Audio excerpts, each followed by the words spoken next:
Welcome back to the most underrated channel on YouTube, Charlie Frost. Carrying on from last week's vlog where we were speaking about t-shirt prices and how like Givenchy can charge £600 for a very cheap tee and I'm charging £35 for a t-shirt 3 times, 4 times the quality. Watching it back when I was editing it, I was thinking, I want to attract sort of 18 to 28-year-olds, pretty well off, probably drive like a BMW or a Mercedes that isn't on finance. They've got cash in their pocket, might own their own business, they've got a little bit of dough behind them. Sort of in my mind, it's like mid-luxury streetwear.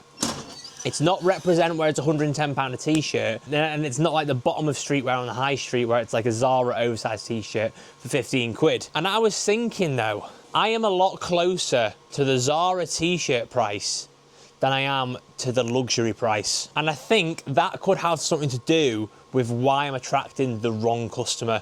My marketing obviously is not targeting the right people already, but I think the price is also an indication on value. Because if I say if this t-shirt here is £35, but I'm branding myself as a mid-luxury brand, £35 price mark isn't mid-luxury. And that's one of the pieces of the puzzle I think I might have been going wrong with. So what I'm planning on doing is after Petrolhead, which will be July, I'm thinking of doing an end of summer sale.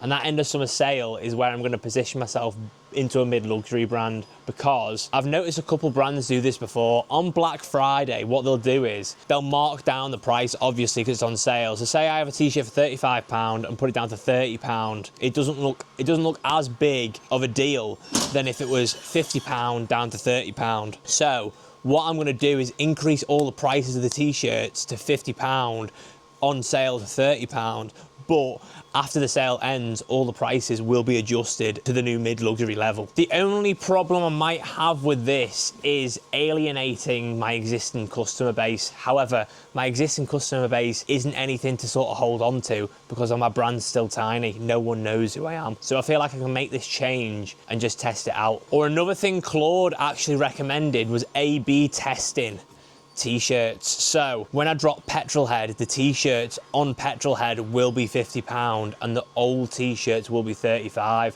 This way I can get a gauge of what's selling and what's not, but then the data might not be that valuable because the Petrolhead stuff might not sell as well as I think it would rather than the old stuff. So it's sort of like not a fair test between the two.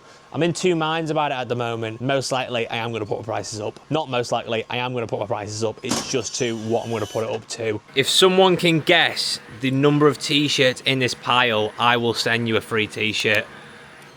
Unfortunately, these aren't all Frost t-shirts yet, but they will be by the end of this year. One thing I forgot to mention actually, this week is pop-up week. We've got pop-up this Saturday in Manchester at a club called B Noir at 5 to 10. Now, before I put the deposit down, I actually didn't know that the pop-up was from 5 to 10. I think that is pretty shit times. But we're going to show up and do it anyway. There's loads of other brands, food vendors there, there's musicians there. It should be a decent day. And I did say I need to do more of them. Put my name down and we're going. One thing that was snide though, it was so snide. Basically, they're running it as like a guest list only. The people who run it own a brand and then also own this company at the same time. These two entities live on the same website, which is their brand's website.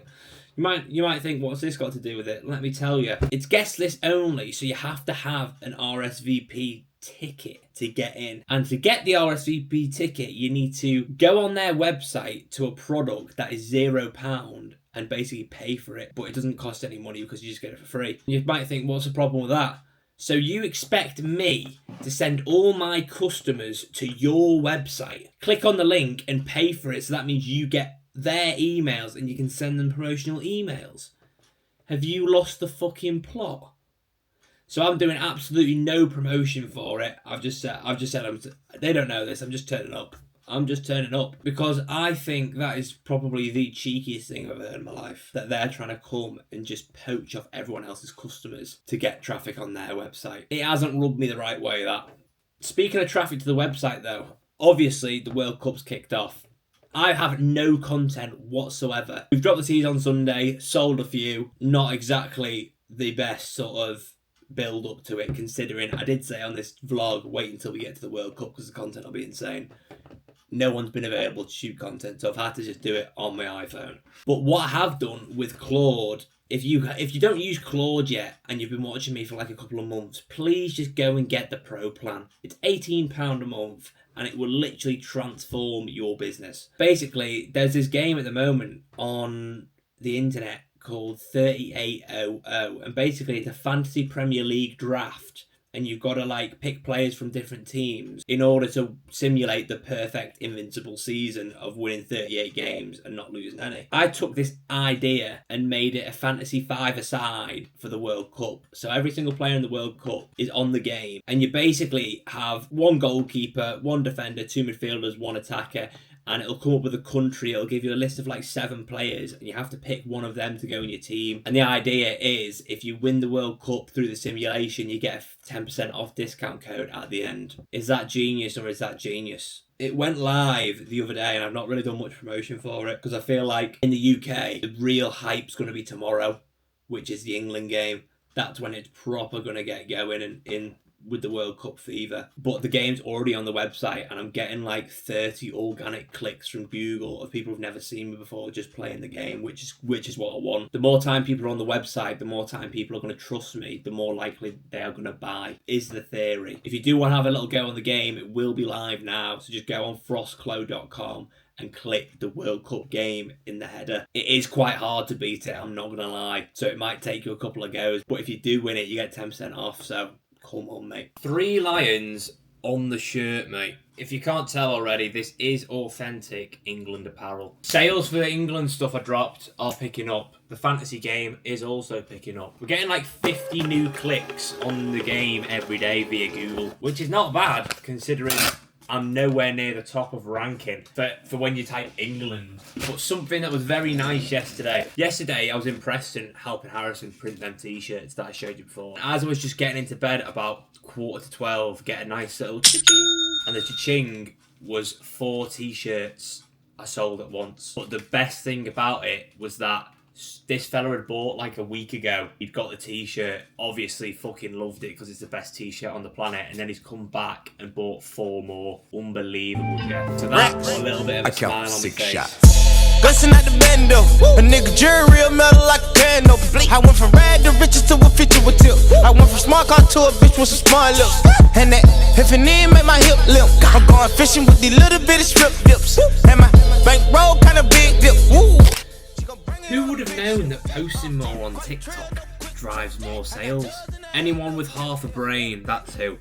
I've started posting more on TikTok, but instead of doing like these massive planned out posts and just like trying to get the hook right and everything, all I've been doing every single day is setting the camera up. I'll put a video of me somewhere here, setting the camera up, walking back, doing like a 10-second fit check, no voice, whatever. I just let TikTok put whatever sound it thinks over the top and post it. Yeah, they're only getting like between like 750 and 1,000 views. However, the amount of follows I've got from that, and then people messaging me asking like sizes and stuff and like, oh, how do I buy this, is a lot better than getting a video of just a flat lay that gets 1,000 likes, but no one actually wants to buy it. I don't know what it is. Maybe it's me putting a face to the brand. Maybe it's just because I'm absolutely swagged out head to toe every day. Could be a lot of things, but it's working, so we're going to keep doing it. One thing I need to do on my personal page, though, is sort of doing what Samuel Bailey does. Samuel Bailey's another brand in the UK, and they do pretty nice pieces. It's like basics. They do a nice pair of jorts, t-shirts. Sort of similar to me, but also not similar to me at the same time. I don't know. It's along the same lines. I'll pop it up somewhere.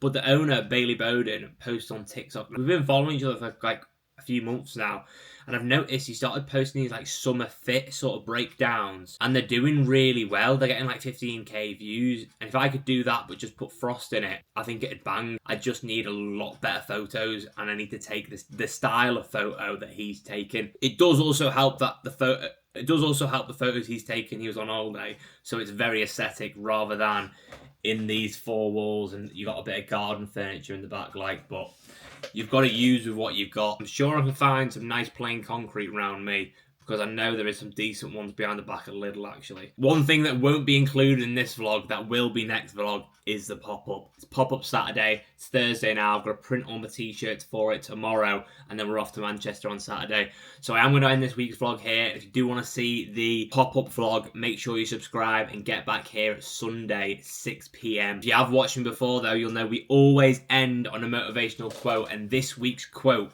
is the following. When a friend teaches you to fish, stay away from their pond.